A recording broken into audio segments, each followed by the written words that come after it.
नमस्कार दोस्तों, मैं आपका होस्ट आदित्य लेकर आया हूँ आज एक ऐसी रियल लाइफ स्टोरी में। और आज आपको लेकर चलूंगा उनकी रियल लाइफ स्टोरी में जिनके बिना कोई भी हमारा रक्षक नहीं है। जी हाँ मेरे प्यारे दोस्तों, आज हमारे गेस्ट हैं पुलिस कमांडो। ये पुलिस के साथ साथ बहुत अच्छे आर्टिस्ट भी हैं। वैसे आर्टिस्ट से याद आया कि मैं और मेरा दोस्त भी बहुत अच्छे आर्ट वर्क बना लेते हैं। अरे यार छोड़िए, खैर मैं कहाँ आपको लेकर चला हूँ। तो चलिए स्टार्ट करते हैं इस लाइफ जर्नी स्टोरी को। आज स्टार्ट करते हैं। 22 अप्रैल 1996 गांव डोरिया मालापुर टोक की मिट्टी में जन्म हुआ एक राजस्थान के बच्चे का जिसका नाम था ओम प्रकाश प्रजापति। ओम प्रकाश की बचपन की शिक्षा एक गांव के छोटे से स्कूल से पूरी हुई, जहां ना बड़ी बड़ी इमारतें थी ना कोई आधुनिक सुविधा। मिट्टी के फर्श पर बिछी चटाई, टूटी खिड़की से आती ठंडी हवा और ब्लैक बोर्ड पर लिखी टूटी फूटी लकीरें उनकी पढ़ाई के साथी बनी। कभी बरसात में छत से टपकता पानी किताब भी भिगा देती थी, तो कभी बिना पंखे के लू में बच्चों को पढ़ना। लेकिन इन मुश्किल हालातों में भी ओम प्रकाश के भीतर एक जुनून था, पढ़ने का, आगे बढ़ने का और गाँव का नाम रोशन करने का। 8वीं तक यह साधारण सरकारी शिक्षा को अपने सपनों में नहीं बनी रही। ओम प्रकाश की बचपन की शिक्षा उसी छोटे से स्कूल से शुरू हुई, जहाँ ना बड़ी बड़ी इमारतें थी ना अधिक सुविधा, साधारण सी कक्षाएं, मिट्टी की खुशबू और भरे आंगन। मास्टर जी ऊंची आवाज में ही बच्चों को पढ़ाया करते थे। गर्मी सर्दी बरसात हर मौसम में पढ़ाई जारी रहती थी। इन सादगी भरे दिनों में ओम प्रकाश के भीतर धैर्य, मेहनत और संघर्ष की ताकत जगाई। 8वीं तक यह साधारण शिक्षा उनके बड़े सपनों की पहली सीढ़ी बनी। 8वीं के बाद ओम प्रकाश की जिंदगी में और कठिनाई हो गई। पढ़ाई अब सिर्फ किताब से सीमित नहीं थी, बल्कि खेत की मिट्टी और संघर्ष से जुड़ी हुई। गांव से 110 किलोमीटर दूर चांपू की तरफ, जहां एक खेतों में मेहनत करनी पड़ती थी तो दूसरी ओर पढ़ाई का बोझ भी उठाना पड़ता था। दिन का एक चौथाई हिस्सा खेत में जुताई, बुआई, पसीने से काम का गुजरना, बाकी वक्त किताबों के साथ बिताना। थकान शरीर तोड़ती रही, लेकिन सपनों का उजाला उन्हें हर दिन खड़ा कर देता था। खेत की किताब यही 2 दिन जीवन की पटरी बन गई, जिन पर चलते चलते उनका भविष्य आकार लेने लगा। लेकिन ओम प्रकाश की यात्रा यहाँ समाप्त नहीं हुई। खेतों और गांव की गलियों में निकलकर उन्होंने कदम बढ़ाए जयपुर की ओर। जयपुर जहाँ कोई नई दुनिया थी और नए सपने थे और संघर्ष के थे। यह वही शहर था जिसने नई पहचान दिलाई, किताबों से गहरी दोस्ती और ज्ञान से दरवाजे खोले। गांव की मिट्टी की खुशबू से लेकर और आंखों में बड़े सपने सजाकर ओम प्रकाश की जयपुर की गलियों में अपनी मंजिल की तलाश शुरू हुई। जयपुर ने ओम प्रकाश को सिर्फ जगह ही नहीं दी, बल्कि उनके सपनों को पंख भी दिए। उन्होंने राजनीति शास्त्र, समाजशास्त्र और इतिहास स्नातक किया, फिर पॉलिटिकल साइंस में MA की पढ़ाई पूरी की। यह सफर इतना आसान नहीं था, क्योंकि पढ़ाई के साथ साथ खर्च उठाने का बोझ भी उनके कंधों पर होने लगा। दिन में कॉलेज की कक्षा और शाम को बच्चों को पढ़ाने का काम, यह उनकी दिनचर्या बन गई। पार्ट टाइम स्कूल के शिक्षक बनकर दूसरों को शिक्षा देते, उसी सपनों से अपनी लो जलाते रखते। हर दिन संघर्ष से भरा हुआ था, लेकिन हर दिन उन्होंने मजबूत बना रहा। वैसे इनकी कहानी बहुत इंटरेस्टिंग है, आगे आपको पता चलेगा इनके संघर्ष और इनकी मेहनत यहाँ पे कम नहीं हुई। और दोस्तों, अगर आपको कहानी पसंद आती है तो, और अगर आपके पास भी ऐसी कोई कहानी है तो हमें कमेंट में बताइए और ईमेल कर दिए adityaprataapsingh23@gmail.com पर। लेकिन हर संघर्ष उन्हें मजबूत बनाता रहा। वर्दी का सपना भी जिंदा था और किताब की दुनिया भी साथ साथ। लेकिन ओम प्रकाश की कहानी यहाँ थमी नहीं। उनके दिल में एक सपना और पल रहा था, सरकारी नौकरी का। दिन के थके हुए शरीर से रातों में पढ़ाई करते थे। कभी डेस्क पर सिर रख के नींद आ जाती थी तो कभी किताबें तकिए बन जाती थी। लेकिन हौसला टूट था। हर पन्ना, हर सवाल, हर रात, हर जागरण, सब कुछ एक ही मंजिल के लिए था। क्योंकि ओम प्रकाश जानते थे कि चाहे संघर्ष की मंजिल हमेशा उसी मिलती है जिसके इरादे मजबूत हो। आखिरकार वो समय आ ही गया।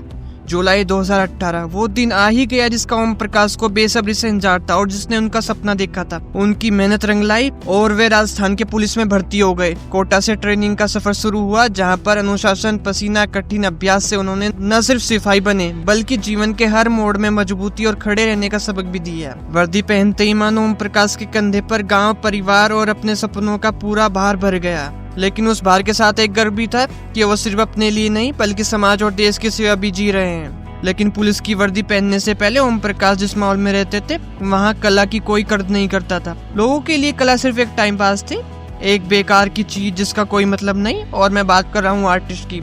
जी हाँ, स्केच की, पेंटिंग्स की, जिसकी लोग आज कदर कोई करता है, कोई नहीं करता। आगे सुनते हैं इनकी कहानी, जारी रखते हैं। अभी खत्म नहीं मेरे दोस्तों, अभी तो स्टार्ट ही हुई है, तो बने रहिए। मतलब अपने छिपे हुए हुनर को दबा देना। शायद इसी वजह से 2019 तक ओम प्रकाश को ये तक मालूम नहीं था कि स्केच आखिर क्या होता है। सच तो यह है कि 2019 तक ओम प्रकाश को ये तक नहीं पता कि स्केच का नाम क्या है, वो क्या होता है। उनको ऐसा कुछ नहीं पता था। चित्रकला जैसी कोई चीज हिस्सा कभी उनको मिला ही नहीं था। स्केचिंग जैसी चीज उनके लिए कोई हिस्सा कभी बनी ही नहीं। लेकिन कहते हैं ना, कभी कभी इंसान उसी राह की वे चीख दिखती है, इसके बारे में उसे जरा सी जानकारी नहीं होती। और शायद किस्मत ने वही चाहा कि ओम प्रकाश की पहचान उनकी छुपी हुई कला से ही बने। फिर एक दिन जैसे किस्मत ने दरवाजा खटखटाया, किसी दोस्त ने ये बातों बातों में कह दिया, अरे स्केचिंग भी कला होती है यार, स्केचिंग एक कला होती है, तुमको नहीं पता क्या? उस एक शब्द ने ओम प्रकाश के मन में जिज्ञासा जगा दी। उन्होंने उठाया मोबाइल और गूगल पर टाइप किया, स्केचिंग क्या होता है। स्क्रीन पर उभरी तस्वीर देखकर वह चौंक गए। सिर्फ एक पेंसिल से चेहरा और भावनाओं को बना देना, वही स्केचिंग थी। ये उनके लिए किसी जादू से कम नहीं थी। यही वो पल था जिसने ओम प्रकाश की जिंदगी में एक नई जर्नी शामिल कर दी, एक नई सोच, एक नई भावना जोड़ दी। जहाँ उनकी वर्दी के साथ कला ने भी उनकी पहचान बनानी शुरू कर दी। ओम प्रकाश को शुरू से ही रंगों की दुनिया भाती थी। एक बार उन्होंने किसी को रंगों से कुछ बनाते हुए देखा। उनके भीतर छिपी हुई चाहत की आवाज उठने लगी, जिसे आज तक वो सिर्फ दबाकर जी रहे थे। कमांडो, पुलिस ऑफिसर और आर्मी जैसे मुझे गर्व है ओम प्रकाश सर पर कि मुझे इस कहानी को सुनाने का मौका मिला और आपको मैं सुना रहा हूँ। बड़ा ही गर्व महसूस हो रहा है वैसे, और मुझे इसका मौका मिला, मैं बड़ा ही भाग्यशाली हूँ। खैर आगे स्टार्ट करते हैं, इसको आगे जारी रखते हैं। शायद ये वही रास्ता है जिस पर उनको चलकर सुकून मिलेगा।